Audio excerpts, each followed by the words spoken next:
tentang bayi yang berubah menjadi batu? Bukan, ini bukan cerita rakyat Malin Kundang yang bercerita tentang kutukan sang ibu hingga si anak berubah menjadi batu. Tapi ini benar-benar nyata. Ya, seorang bayi berubah menjadi batu.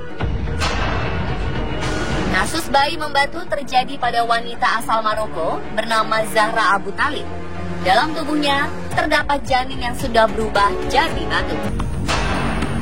Kisah mengerikan ini bermula ketika Zahra Abu Talib mengandung anak pertamanya di usia 26 tahun. Tiba saatnya ia akan melahirkan. Zahra dibawa ke rumah sakit di daerah Casablanca, dekat tempat tinggalnya di Maroko, untuk menjalani proses lahiran sesar. Zahra bercerita ketika ia berada di rumah sakit, ia begitu ketakutan setelah melihat seorang pasien perempuan meninggal dunia saat proses melahirkan. Peristiwa ini membuat Zahra trauma dan khawatir akan mengalami hal yang sama. Ia lalu memutuskan untuk kabur dari rumah sakit dan menahan rasa mulas dan sakit selama 2 hari hingga tidak jadi melahirkan. Setelah 2 hari menahan sakit, ajaibnya sakit yang luar biasa ini berhenti begitu saja. Zahra pun mempercayai mitos bahwa ia mengalami kasus yang dinamakan bayi tidur. Dan untuk mendapatkan anak, Zahra memilih jalan adopsi. Ia telah mengadopsi 3 orang anak. Cerita tidak berhenti sampai di situ saja. Saat usianya sudah menginjak 75 tahun, rasa sakit yang pernah ia rasakan saat mau melahirkan tiba-tiba kumat lagi. Setelah dibawa ke rumah sakit, dokter mengira Zahra mengidap tumor pada ovariumnya. Namun melakukan scan, ternyata dalam perutnya tersebut terdapat bayi yang telah membatu dan menjadi mumi. Mengeluarkan janin yang telah membatu lebih susah dan beresiko, sehingga biasanya terjadi komplikasi, misalnya ada perobekan di dinding rahim dan jalan lahir. Setelah melalui pertimbangan, akhirnya dokter memutuskan untuk tetap mengeluarkan janin batu ini agar kondisi Zahra kembali pulih. Fosil janin ini berukuran 3,1 kg dengan panjang mencapai 42 cm.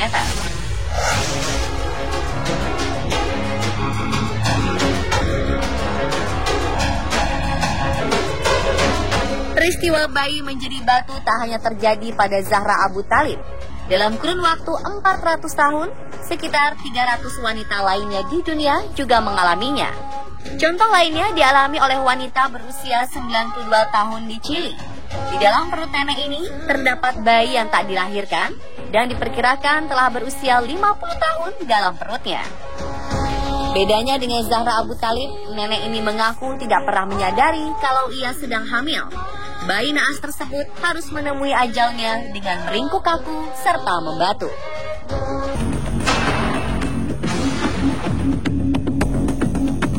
Setelah melalui pertimbangan panjang, dokter memutuskan untuk tidak melakukan operasi pengangkatan bayi batu tersebut karena akan terlalu beresiko, mengingat usia nenek yang sudah sangat tua. Si nenek pulang tanpa mendapat pengobatan. Kasus serupa juga pernah terjadi di Indonesia, tepatnya di daerah Jambi. Awal Maret 2017 lalu, perempuan yang diketahui sudah berumur 60 tahun mengandung hingga puluhan tahun. Namun anehnya, sang ibu tidak sadar bila dirinya sedang mengandung sang bayi. Peristiwa langka ini diketahui setelah sang ibu memeriksakan diri ke dokter. Saat dicek, barulah diketahui bahwa perempuan asal Kabupaten Tanjung Jabung Timur ini tengah mengandung, namun bayinya tersebut telah membatu. Diperkirakan usia kandungannya sudah berusia 37 tahun. Sayang, sang buah hati telah tiada. Ia telah lama meninggal dunia di dalam perut sang ibu.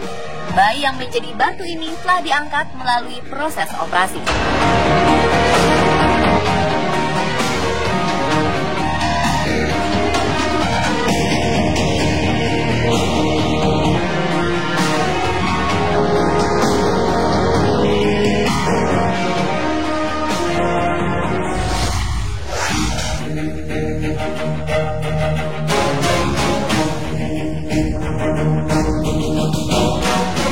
Kisah bayi berubah menjadi batu bukanlah kisah legenda yang tak nyata, seperti halnya kisah legenda maling kundang yang dikutuk menjadi batu.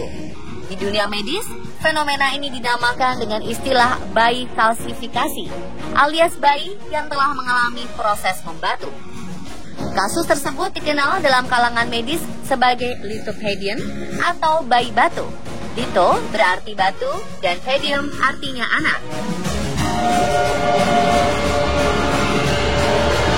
Dokter spesialis kandungan dari Rumah Sakit Bersalin di Jakarta, Dr. Musa menjelaskan bahwa sebenarnya bayi berubah menjadi batu adalah hal normal dalam reaksi pertahanan tubuh akibat kematian janin.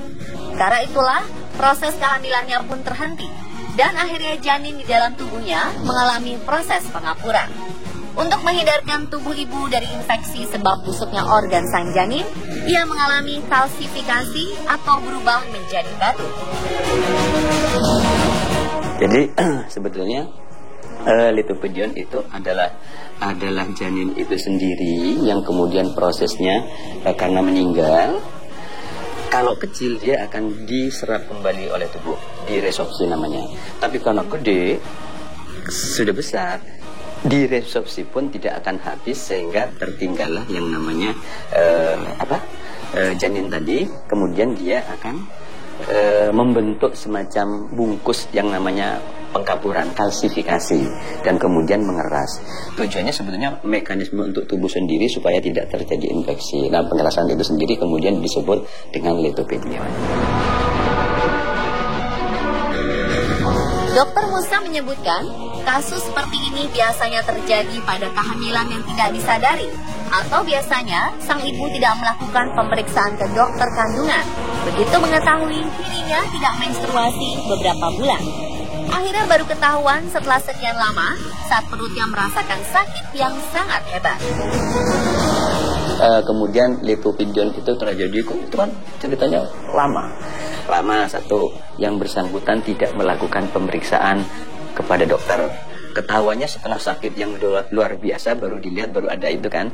Kalau sekarang kemungkinannya untuk terjadi seperti itu kecil. Kenapa? Sebentar-sebentar kita melakukan pemeriksaan dengan USG, sehingga begitu janin 8 minggu tidak berkembang, detak jantungnya berhenti, sudah terdeteksi. Jadi tidak akan sempat untuk terjadi lithopedion tadi, kecuali di tempat terpencil, kemudian dia tidak melakukan pemeriksaan USG, ya kemungkinan masih bisa terjadi. Berbeda dengan kasus Zahra Abu Thalib, dia tahu kalau dirinya tengah hamil, namun memilih untuk menahan proses lahiran dan menyimpan bayi di kandungannya selama bertahun-tahun. Kasus tersebut sangatlah aneh dan langka. Sebab yang kita tahu, wanita yang telah masuk dalam masa melahirkan tidak bisa ditahan-tahan. Beberapa kasus melahirkan di jalanan, di pesawat, di angkutan umum, atau di perjalanan menuju rumah sakit adalah contohnya. Bagaimana pendapat Dr. Musa mengenai kasus Zahra Abu Thalib ini? Di dalam kehamilan, tentunya hormonal kehamilan yang akan tumbuh atau meningkat. Nah, begitu kehamilan itu cukup bulannya, kasarannya hormonal untuk kehamilannya menurun, hormonal untuk melahirkannya yang meningkat. Sehingga begitu cukup bulan, proses persalinannya akan timbul dengan sendirinya. Tapi ada orang-orang tertentu yang hormonal yang merangsang untuk timbulnya kontraksi supaya melahirkan itu tidak timbul-timbul. Oleh karena itu kalau tidak timbul, ditimbulkan. Jadi artinya kalau proses berjalan terus kemudian kita menahan supaya tidak berjalan, nggak bisa. Diakui oleh Dr. Musa, cukup banyak ibu yang tak menyadari janinnya sudah meninggal, bahkan janinnya membatu atau mengeras. Hal ini terjadi karena kurang pekanya sang ibu, terlebih lagi karena tak ada reaksi penolakan pada tubuhnya. Merasakan mual-mual pun juga tidak bisa dipastikan hamil kalau tidak memeriksakan diri. Ya, sebetulnya kalau kehamilan itu ada dua tanda, subjektif sama objektif. Kalau subjektif itu merasa tidak haid, bisa orang itu merasa hamil sehingga timbul mual segala macam. Tapi kalau objektif tentunya pertama tidak haid, kemudian dilakukan pemeriksaan semacam tes kencing. Nah, kalau tes kencingnya positif, pasti itu akan dinyatakan hamil. Kalau ditambah lagi dengan pemeriksaan USG, di situ akan terlihat buah konsepsi, pasti dia akan dinyatakan hamil. Tapi memang belum tentu orang hamil itu mempunyai keluhan. Tidak semua orang, artinya mual dan muntah tadi belum tentu, sifatnya individual. Jadi tidak berarti orang mual, muntah bisa dipastikan, diartikan bahwa itu hamil, tidak. Bahkan tidak menstruasi atau terlambat menstruasi juga tidak bisa dipastikan hamil. Kalau misalnya orang tidak menstruasi, bisa saja karena gangguan hormonal, sehingga keseimbangannya terganggu, sehingga dia tidak haid, tidak menstruasi, tapi tidak hamil, bisa saja.